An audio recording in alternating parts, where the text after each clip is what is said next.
Dumisane Talani and Professor Elisa Matipa, the educational expert. Thanks so much for making the time. And I suppose, Troy, in your reflecting on the just the difficult situation that the basic education department has had to face. I'm not even talking about lack of infrastructure or proper classrooms. This is the last thing that you need on your table. Most definitely, and I think when the allegations first came up in the newspaper reports a few months back, the Minister of Basic Education took the allegations extremely seriously, because it is an indictment on the education system to have these types of allegations making the rounds, and we needed to validate them. We needed to set up a team to thoroughly investigate the allegations and find out exactly where the weaknesses in the system were, so that we can put corrective measures in place, and that's exactly what we're doing. Professor Matipa, as an educational expert, one would say that in the 22 years of a transformative democratic government, yes, there had to be an amalgamation of certain policies to ensure that there is equal access to quality education. Do you think that more could have been done, or what could have been done differently to ensure that the bulk, or the majority of South Africans have access to quality education?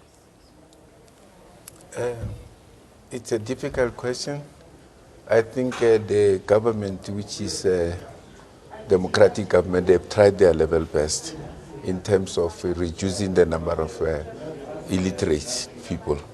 In terms of adults, there's been a lot that has been done even by UNISA through the adult education and training sector, where I think over 2 million of the people have been, gone through the process of being able to read and write, even to count, and then people who are educated in that line are able to go to the bank and bank for themselves, unlike in the past.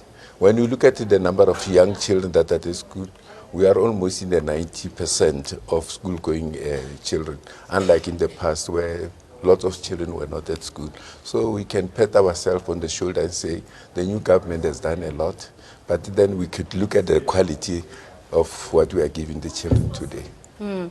Well, we'll get to that, but let's just reflect on this report now. Very damning, this jobs for cash scandal that has come out, up to about 30,000, we are told, if you're deputy principal and or leadership of that particular school. But Mr. Mtalani, just your response, especially if there's no accountability. At the moment, SATU is washing its hands off, saying those that are implicated are not of our fabric. We want nothing to do with them.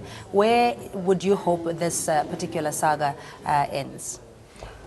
From the communist point of view, we feel that something has gone wrong in the community, and with even the teachers' union itself, because it starts with the interview where you've got your SGPs. If the SGPs do it, they have the capacity to do the interviews, or they are just the extension of the teachers' union or whatsoever. That's where the problem is. We think as we are reviving the civil society, that's why we have a problem, because communities, they don't have the capacity. And the people who have the capacity to be parcel of the governing bodies, they don't make themselves available. Now it's just people who doesn't have any skills, who just gone in there just for the love of the school, and then you find the unions, the teachers or government just bulldoze them, and then that's why it's happening. There's no accountability. There's no proper accountability.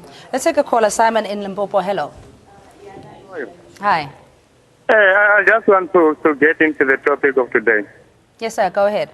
Yeah, the National SATU executive is just denying the facts. It is true that posts are being sold at a higher bidder. If you can look now, if you have got an investigative team, there are posts which are out now for principalship, for deputy principalship, and for HOD. All those folks at the present moment already they've got their own people whom they know that they're going to. To a point. Simon, have you yourself had this experience of applying and being denied? Many times.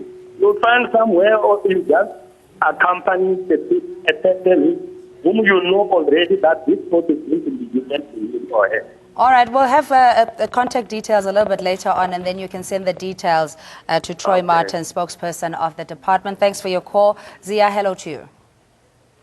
Hi, Zia. Hello, Hi, we're listening. how are you, ma'am? Well, thank you. And what's your comment or question? The issue of jobs selling within SADU is not something that is started now. It is backdated from 2001, and it's not within SADU as a union only. It's even some union, ESCOP crew, South African National Defence Force Union, they are practicing that. Okay, what is the recourse, Zia? Thanks so much. You're echoing Sia's or Simon's comments and concerns.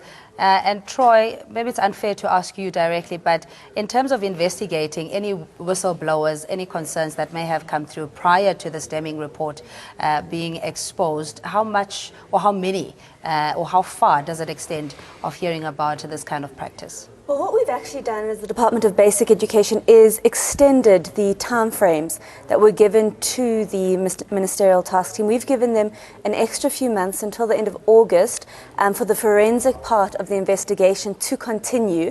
And this is in conjunction with the Department of Justice and Correctional Services, and Constitutional Development.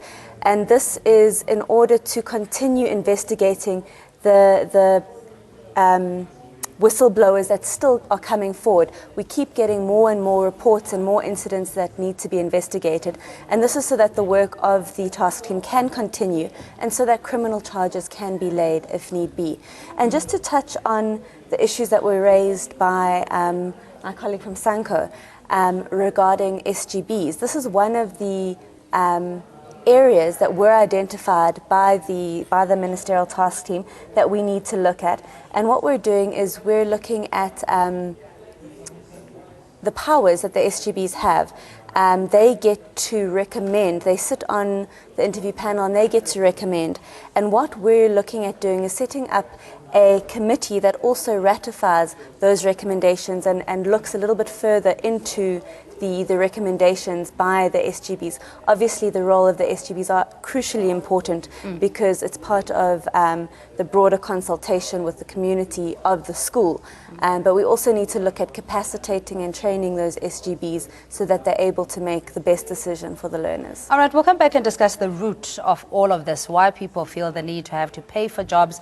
Are they not qualified enough? Are they not competent enough to just go through the process and be appointed? But we have another caller, Tony, in Tswane. Hello to you. Thank you, Ms. Marve. Yes, sir. What's your comment or question? For this practice, to say that this practice is done by SADU, it is irrelevant. What is, problematic is that there is this kind of practice in our world, in our country, and it is happening under a party that wants to improve the lives of black people. You see, Ms. Margaret, there's one thing that really amazes me. We say we are in the majority, but it puzzles me very much.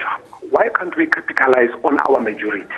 Why can't we use our majority to fix this country? We cannot have this kind of practices in SADU or any union because of gradually it is a cancer that is taking us back. Thank you very much. All right, Tony, much appreciated. Very respectful, Ms. Marby. Nobody's called me that in a long time.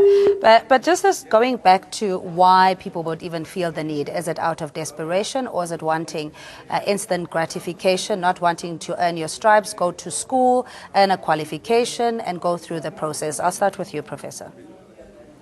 I don't think the problem lies in terms of people not having qualification. It's just because there is a rot going on there. For instance, where a person can be appointed because he has got money to buy a post, and we don't even know whether the person is qualified, experienced, who can do the job in the classroom.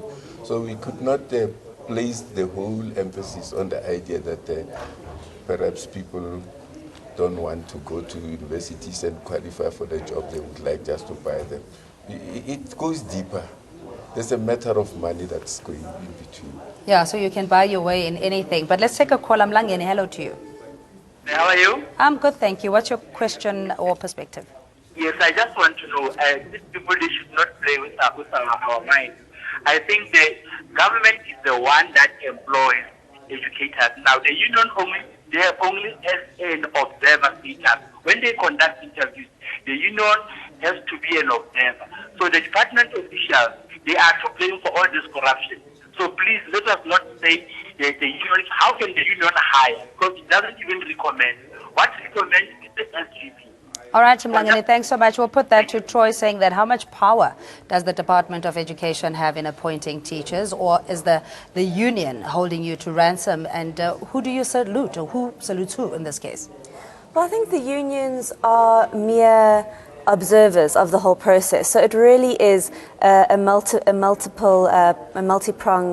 panel. It has SGB representatives, it has Department of